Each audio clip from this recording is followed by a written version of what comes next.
did my artwork. The grid on my paper here, my paper I'm going to paint on, it's 2x2 grid. The key thing always is that there's the same number of squares here as there are on the paper. So I had 6 up and 8 across. So that's how it should be. And then what I do is, instead of like kind of starting everything all at once, I tend to say like, okay, here's a place that I can find, and I'm just going to come up this way. And then I see as it comes to this square, it comes across a little bit into this square, and then it comes up here and stops sort of there. And then my snow business kind of goes across here. And then, okay, too low. Sort of like that. And then the fence is just a little above and then drops down as we come into the 3rd square. And so maybe I was more right before with my snow.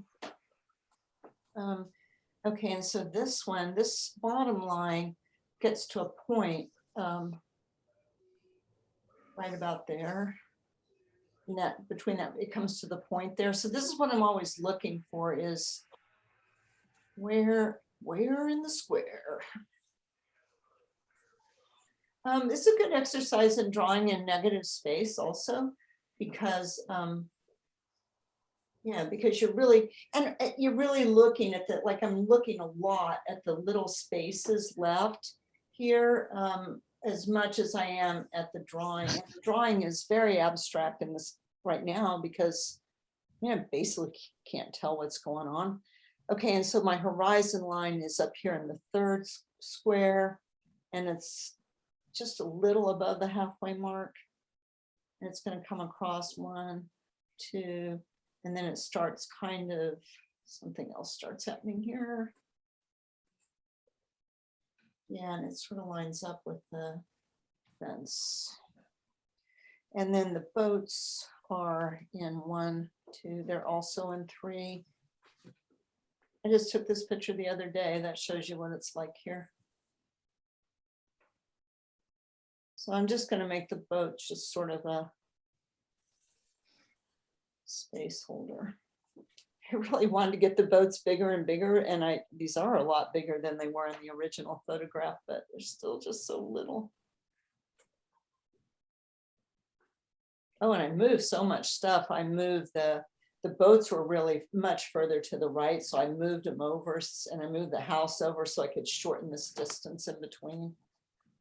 That boat ends about halfway. Okay, so now I'm doing the top line of the trees. And here's the 1, 2. This tree that sticks up is in 3. There's a tree right here.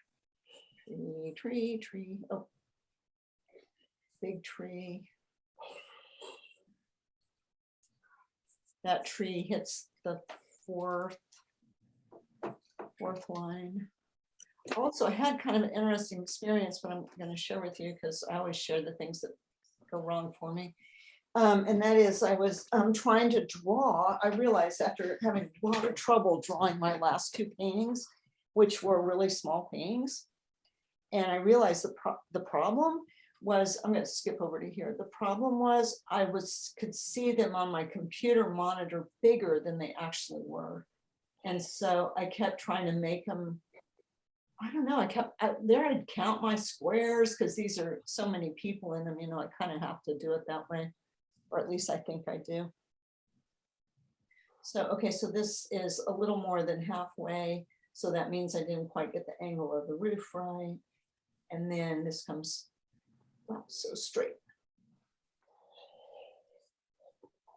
Okay, so this comes back. I'm gonna bring this back a little bit. Here's that fascia board or something. So the good thing about doing this with things in perspective is that it's really remarkable how quickly things and what severe angles things have. Okay, so this is the front line of the house. And this is the back line. Oh, I already can't do it. What? Oh, I'm sorry. I forgot I wasn't muted. What are you saying? That I already can't do it. Are you trying to draw this right now?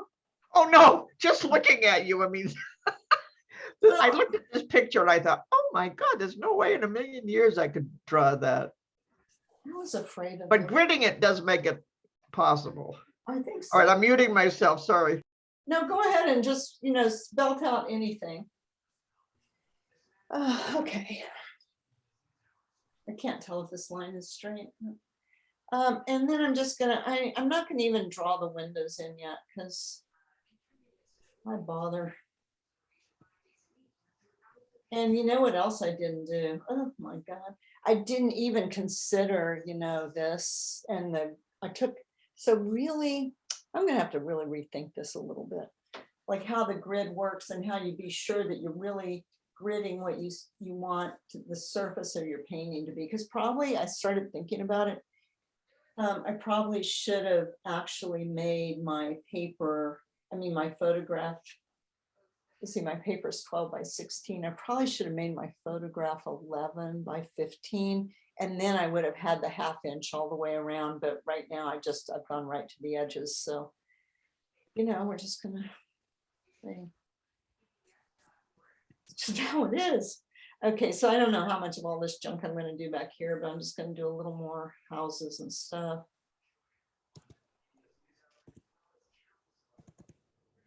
But I hope I can do what my plan was, which was just start this really crazy.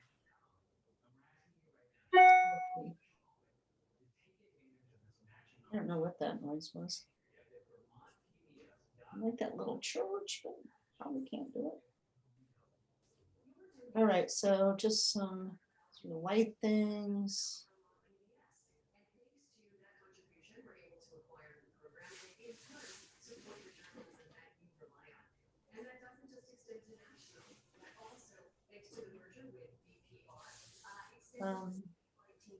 And then we got all the snow coming down here.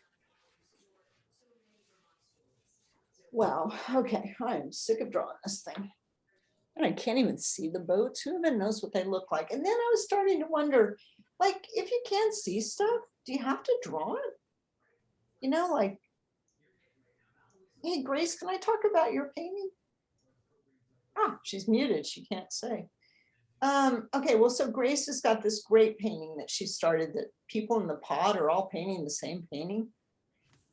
Not really sure what about the pod situation, so don't ask me any pod questions, but anyway, so they're all painting it. And I was just thinking about, like, I don't know, like, anyway, I was just thinking, that made me think, like, do you really have to paint everything that if you can't see it, you have to paint it? Just because you know it's there, do you have to put it in there? Like branches or stuff? Or, I'm sort of still like trying to decide, should I just paint without my glasses on? Okay, I'm gonna not worry about this. I'm not gonna draw in the mast or anything now either. I think I'm gonna make this be like 3 separate boats because I can't, or I don't know, I can't really even see what it is. So this is the one of the mini yacht clubs. All right. And Is that mini MINI or is that MA? I guess it's MANI. They're not very big, but they're kind of both. They're mini and mini. There's many yacht clubs. And I just wanted to put in some of the darks. I don't have a whole lot of darks, so sometimes it's good to put in darks when you don't have very many. Oh, and here, of course. And just remember that, like, this is a vertical plane, so making strokes that are vertical will help that stand up. And then this is in here, the shadow. And this comes this way.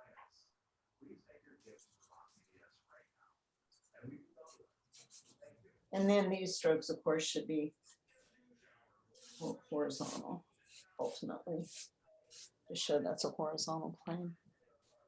Okay, so I don't know. I'm hoping, I was sort of excited by this idea. Could I show the difference between the open water and the ice. And then of course I moved the boats, so now the boats are stuck in the ice. But maybe I should just move some ice back. I could do that. Have a little open water around the boats, maybe.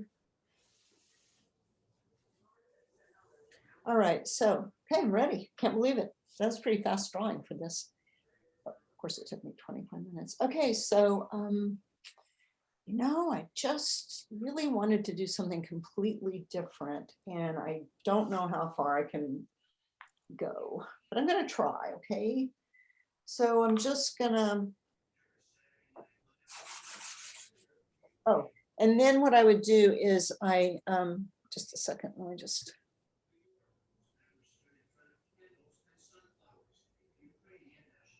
Okay, so now, like now I wouldn't look at the gridded image anymore. I would only look at the non-gridded image, because the grid, you know, I keep trying to make my lines a little lighter on my grid, but it's in the front of too much stuff. So, and if you're working on a really light colored paper, like, hey Morgan, what do you draw with when you draw your grid? Are you drawing with charcoal or with a pencil? Charcoal. Charcoal. You just do it super light. Yeah, I do it pretty light. And once I have shapes in, I erase the grids in the That's a good idea. pieces that I have in with the chamois. That's a really good idea.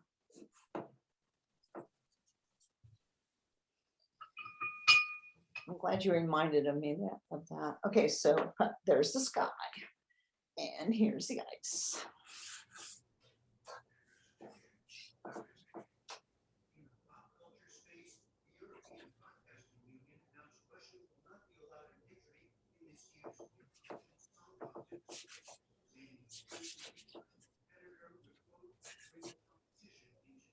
All right, and the shadow here.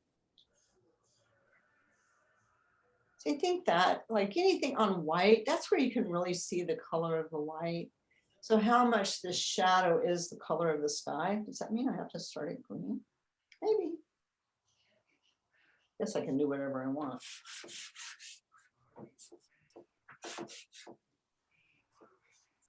Jeneane, Yeah. will you say why you chose to lay down a purple and a green?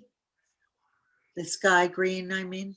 Well, I was trying to do something different than I usually do. I was just trying to push it a little bit. I just wondered. I mean, I resisted some of the urges I was about it, like to you know, make the sky bright pink or something.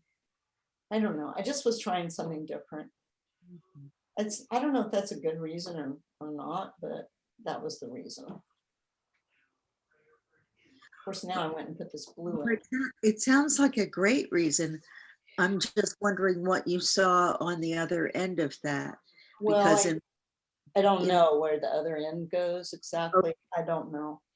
I mean, I've had teachers that said you shouldn't know anything about where you're going, and teachers that have said you should know what the end is going to look like when you start.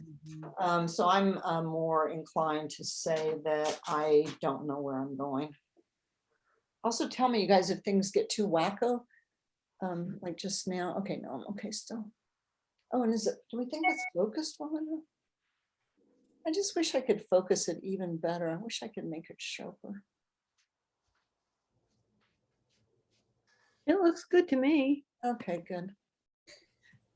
Also, like, I might look at the sky and I would think, well, what could I put in there? And so first I thought pink, I thought yellow, and then, oh, well, green. So when I look at it, I see some green, and here I definitely see it as purple. And also I'm trying to start a little on the darker side. Yeah, why not just make all my snow pink? Huh? I think it helps when you make those choices, like the green and the purple. It helps when you look at the picture and you say, what might be behind that blue? Oh yeah, Rather- that's pretty much what I'm asking myself. Yeah.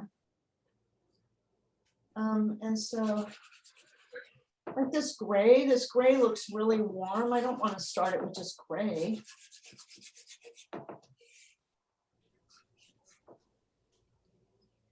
Oh, golly, and now though the fence is a little cooler, I think.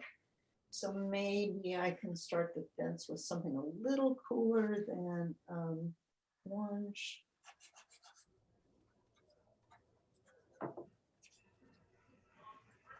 You know, you got to remember what's the worst that can happen here. And the worst that can happen is that I fail miserably, but then you have to ask yourself, well, what does it mean to fail miserably?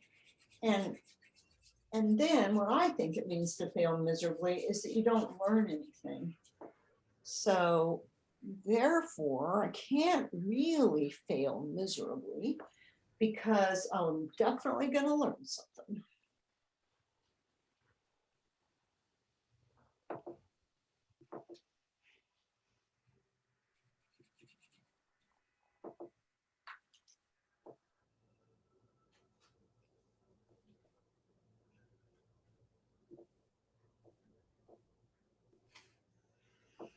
These are houses, in case you couldn't tell.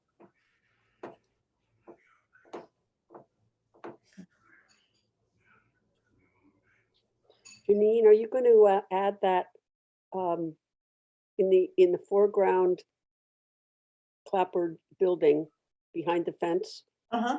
Are you going to put that addition back in there that you drew? Yeah, I will. I just, in a way, it just, if I kind of squint at it, I mean, it's, Okay, I thought I could just leave it out for now. got it.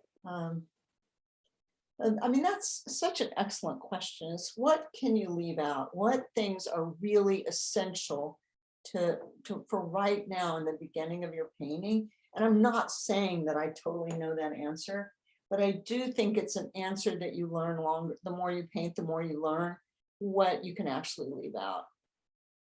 What is not essential to whatever the story is that you're trying to tell.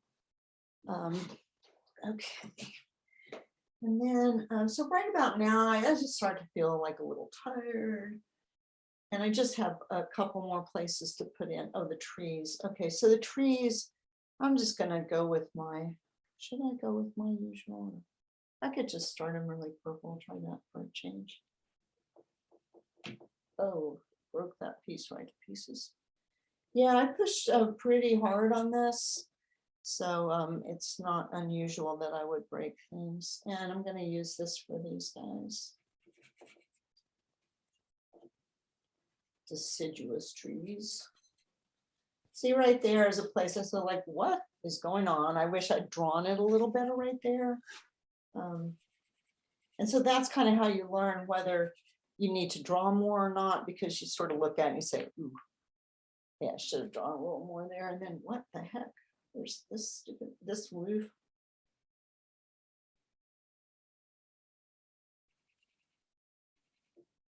And there's this roof isn't here.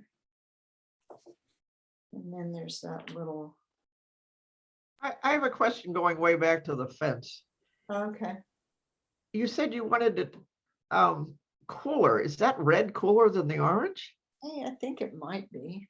Really? Well, I don't know. I don't know. I don't know. It's just that orange has got more yellow, so I don't know. I don't know. I don't know. Okay, that's very clear. I thought so. Thank you. Sorry. Yeah, I don't know. I just needed to use something different. I didn't want to use the same orange on the fence. I do think they're really similar. But, oh, and I'm going to use some sort of blue in here. This looks so blue to me. Oop, just crumbled that one to pieces too. I love my new paint box, my pastel box, so much. I can't believe I didn't get one for so long because they were too expensive. Stupid reason to not have the best equipment. Okay, that was a few more thingies in here, aren't there? What are those things? Well, there's some shadows. Oh, I forgot to keep my pastels out of my box. Okay, so we got some shadows of things.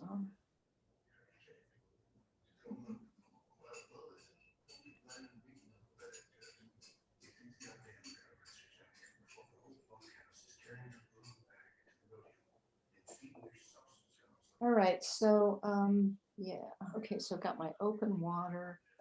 My water needs to come up a little more. into my boats. I definitely left out the mast on purpose. That's one of the last things I would do. And it's much easier if you do a mast, turn your painting upside down. It's much easier to draw a line down than up, but you want to be able to start where you want it to start. You start up here, who knows where it's going. But if you turn your picture upside down and start in the boat and go up, it's a big help. Other things I did to this in the real life, the masks were all the same size, so I made them different sizes so I could, just to make it a little more variety. And then somebody also asked me about why I did those 4 trees and so equally spaced. But you know, that it's just, that was something that appealed to me about that photograph, actually, the trees equally spaced. So just because,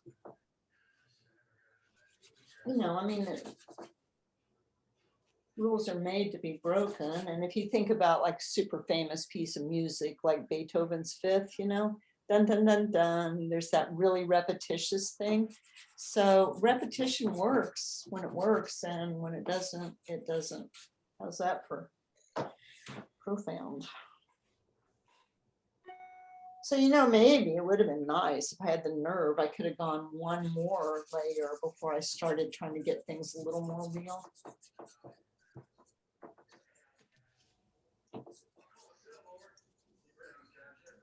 And also just that thing that Barb said was so good. And the thing is, you don't have a palette. You're not mixing your colors on a palette.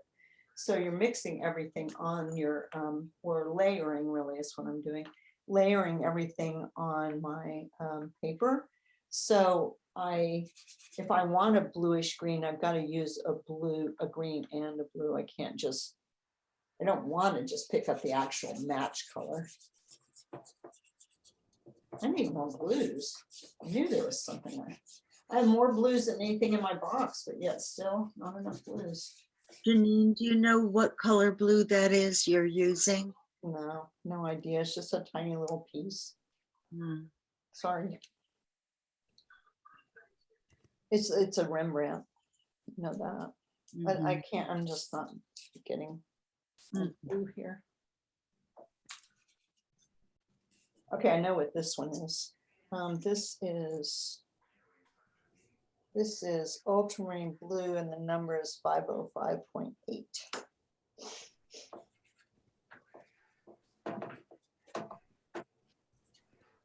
And so I am going to see about putting a little yellow into my waters, into my sky too.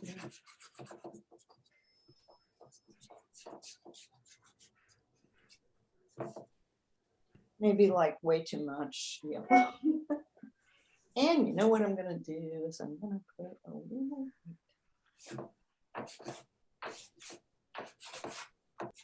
Although maybe that's the yellow too. I can't really tell. I'm painting here in the dark. Oh, I never put this in. I knew I meant to, and then I lost track.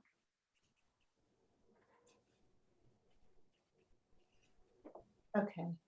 So never use brown.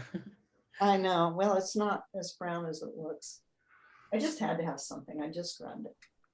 But yeah.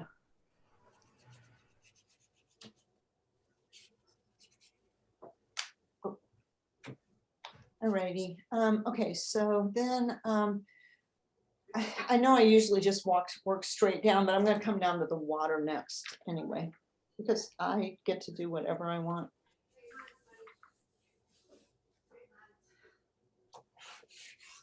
And I don't have some sort of rule about that. I'm always gonna work on the light areas first.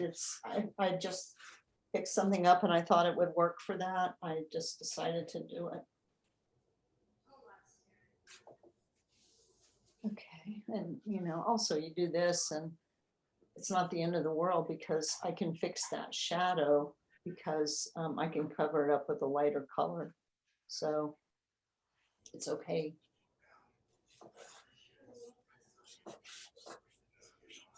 And I am going to try to keep the water and the snow and all these things a little darker, just because then I can bring the lights on top. if I get them too, and this, I want to keep this really dark. I'm not going to change that right now. Yeah, you know what I'm actually going to do is I'm going to use this same. I'm going to darken it, the water, the open water part.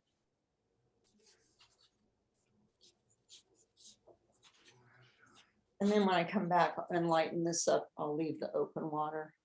But this to me looks like maybe, I just want to be sure I have the feeling of the water underneath. I have no idea if I can do this. I mean, really, in a way, you should never have any idea if you can do something. Because if you just know you can do it, like, what's the point? And it's really hard not to get in a rut. Especially in the winter, I think, but always it's hard to get in a rut. I mean, it's easy to get in a rut and you don't want to. Oh, can I cover this up? So,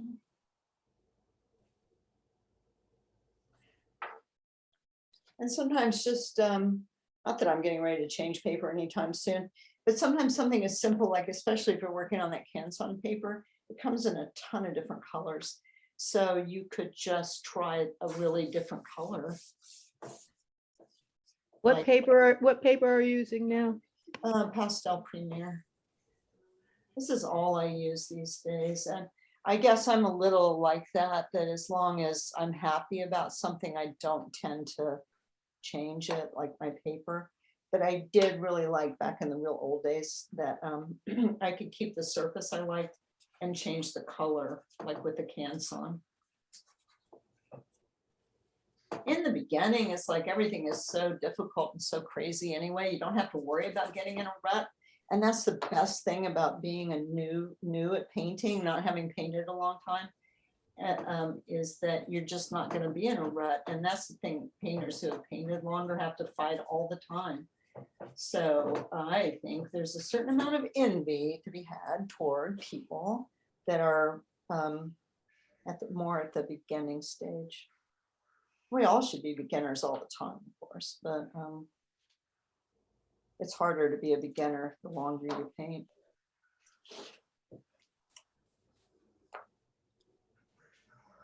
All right, let's just see.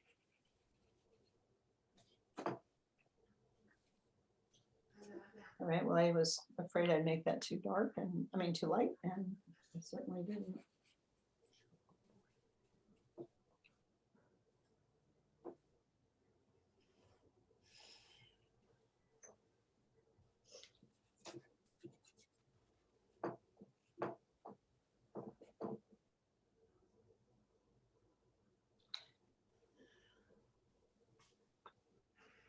All right, craziness here.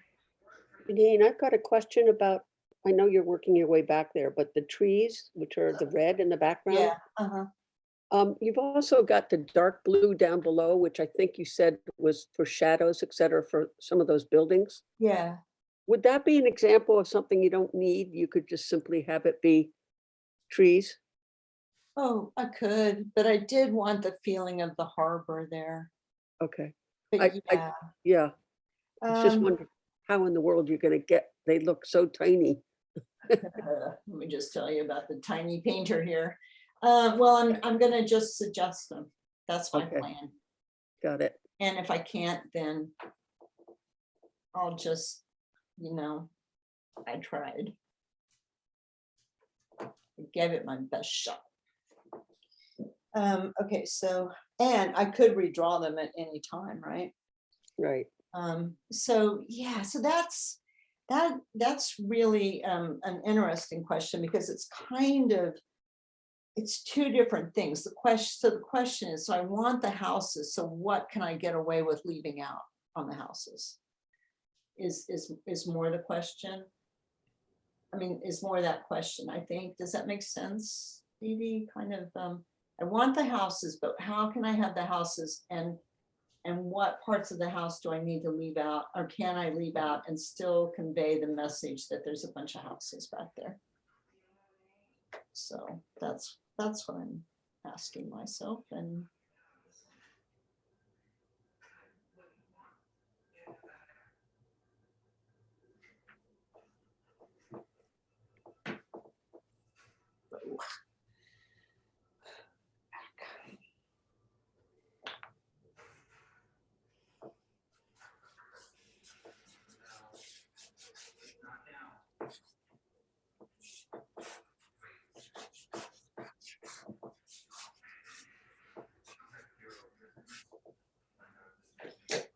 Open water, open water.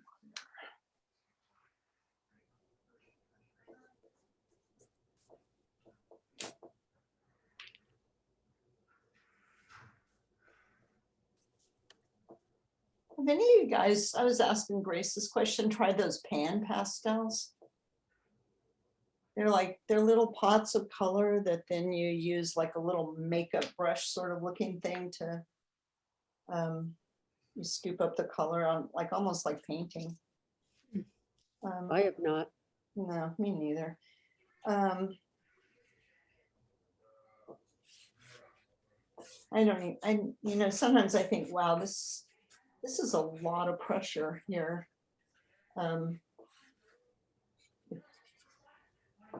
What if it got to a point where I couldn't really do pastels? I mean, I'll just do painting, but I have been thinking about those pan pastels a little bit lately. You know who used them a lot to great advantage was Marty. I was just going to say that in case you didn't remember. Yeah. Boy, already your painting has so much structure. It's not just, it's not flat on the paper. It feels like things are real. Oh, wow. Do you have your glasses on? I do. I don't mean real in sense of they look like the gray or something like that. They just feel, I feel so much depth, like that house. I feel like there's definitely the side and the front, and they just feel so like it has so much weight. I don't know. Oh, thank you. That makes me feel really good. I would like that. I don't know, just stick a few more trees in. I like it. That I is- would love to be able to have mine be like that, but I don't put enough layers on, I don't think.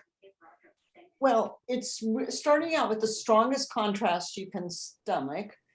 And then setting it up, like I was out on this, well, not a sheet of ice like out here, but I was in a parking lot that was basically a sheet of ice. And I just kept trying to move so I would get some shadows, but not lose the sides. I took a half a dozen photographs here. And that's what you want. You want a strong light and dark. That's how you get the sense of structure and of weightiness and stuff, I think, is to have light and shadow. It's really hard to do things if you don't have light and shadow. I mean, it's like, yeah, that would be great to be able to do anything, but life is much harder if you don't have a light and shadow. So it's really hard to be lined up with the light. Okay, these are the trees. Ugh, what's going on here? And also remember, I can always come back and redraw, and I'm going to spray it, and it's all going to be okay. And I'm kind of liking the weirdness, so like that's making me a little happy. I love the colors. Oh, thank you. Rhode Island is very colorful, evidently. Evidently, it's a lot like Stockholm or somewhere. Through Jeneane's eyes, Grace. Yeah, right. So as soon as we have a decent day, I'm going to go out with my iPod, my iPad, my phone, my iPhone, and my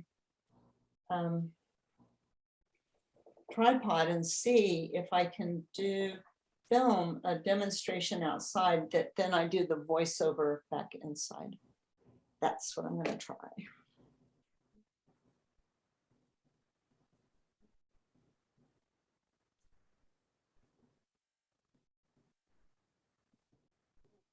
So I'm just like wondering, like, yeah, I can see those tree trunks, but do I really need those tree trunks?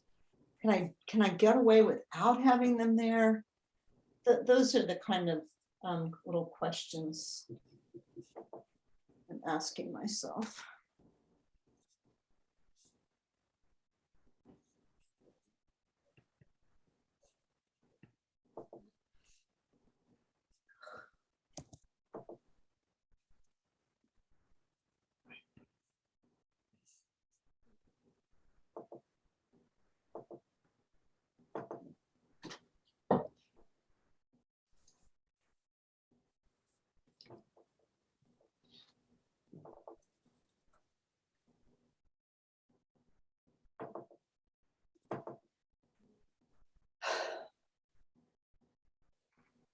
All right, so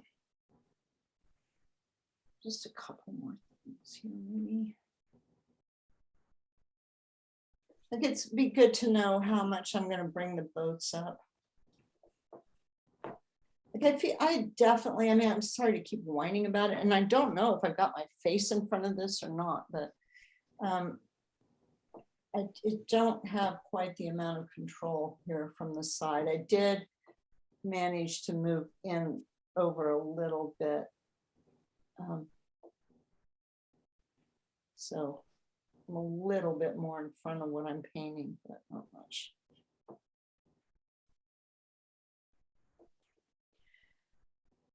So I feel like, I think I've probably said this before, but I feel like Degas was an artist who was always trying to see what he could get away with not doing. How much could he leave out and people could still decide that something was what it was. Yeah, so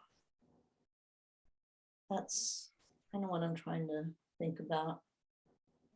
You know, and I don't know, these boats are all kind of just turned. The annoying thing about boats, they all turn the same way.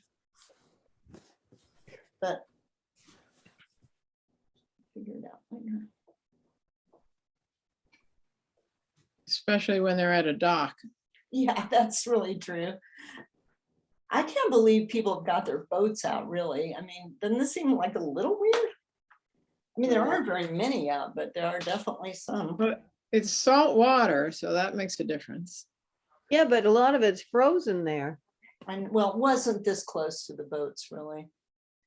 But most people don't. Photoshopped, right? Photoshop. Most people do take their boats out of the water, but I'm always surprised at how many are in. And the fisher guys are out every day. All right. That's a crazy start.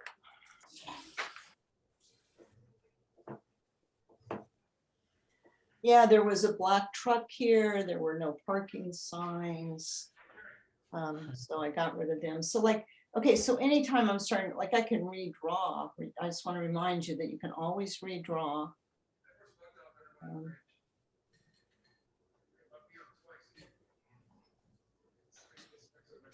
And okay, so here's something I'm going to leave out because I can't even tell what it is. This little green situation here. I'm not sure what that is. So that's not getting in here. And then there's this, and there's another one of those. What's going on?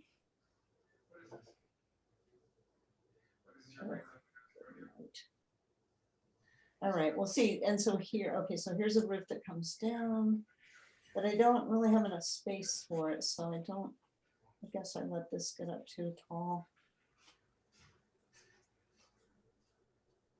So you come here, and that might not matter, but I'm not clear if it matters or not. So I'm just gonna, at this moment, say it does matter.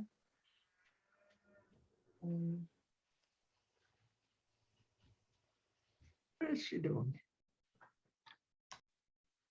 Are you talking to me? Say, what is she doing? What the heck? All righty. There's all kinds of other little things. So I can redraw this when you're not having this in here. And this is going to be higher. I let my tree come over too far. Especially if I thought I would love to have my little church thingy.